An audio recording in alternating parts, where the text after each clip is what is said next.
Well, hello, my algebra students. Oh my goodness, we're in such great shape. Now, I plan to have videos Thursday and Friday of this week, and we are Zooming Thursday, but don't forget our last test is Wednesday. Oh, ho, ho, last chance to bring that grade up. And I was looking at the schedules. I'm going to miss a lot of you. You guys are a pretty good class, just some of you don't want to watch the videos every day, but maybe you'll do the work for the other teacher. Now, a direct variation is when two variables influence each other such that as one gets bigger, the other gets bigger. Or as one gets smaller, the other gets smaller. So like when you take economics, you'll learn like peanut butter and jelly are direct variation. As a store sells more peanut butter, they also usually sell more jelly. Now, it's not one-to-one. I sell one more jar of peanut butter, I sell one more jar of jelly, but they influence each other that people tend to buy them together. The more hot dogs I sell, the more hot dog buns I sell. Or the less hot dogs, the less buns. So they influence each other. The less hours I work, the less money I make. Now, it's not $1 to $1 because taxes take out part, but the more I make, the more taxes I give to the government. Now, that's not always with the really rich, then they pay people to get loopholes, but pretty much the more rain, the more flooding. The less rain, the less flooding.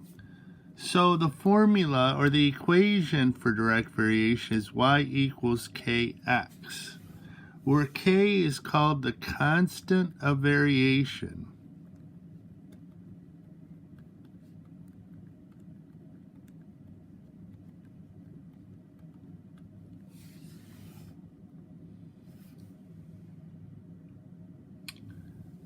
So now there's different ways of doing this problem.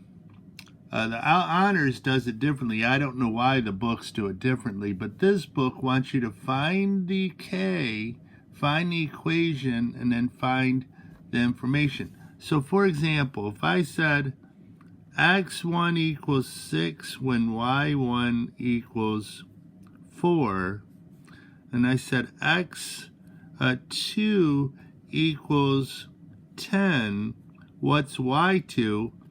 Well, y2 should be bigger because x got bigger, y better get bigger. So what this book says to do is to first find our equation using x1 and y1. So I'd have 4 equals k times 6. So k equals 4 over 6, or 2/3.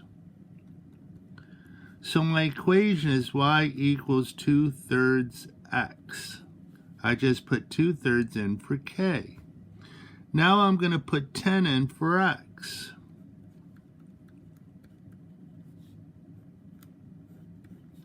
So I multiply, y would be 20 over 3. So if I said, okay, x1 is 8 when y1 equals 6, let's say x2 is 4, what's y2? Well, again, you go y equals kx, find the constant of variation. So you would put 8 in for x, 6 in for y, divide by 8, and you would get 3/4.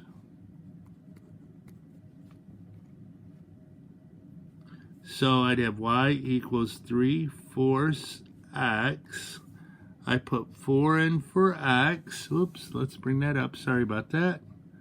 Y equals 3/4 times 4, which y would be 3.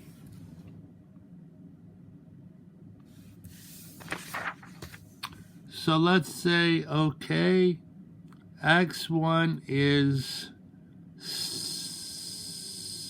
6 when y1 is 12. Let's say I want to find x when y2 is 6. So I'd go, okay, y12 equals k times 6. So y equals, divide both sides by 6. So k equals 2. So it'd be y equals 2x. I'll put 6 in for y. X would have to equal 3. So you find the direct variation equation, then you plug in the value. So try these two for me. X1 is 10 when y1 is 2. Find x2 when y2 is 6. Let's say x1 is 4 when y1 is 10. Find, let's say x2 is 6 when what is y2? Do those two and then turn me back on.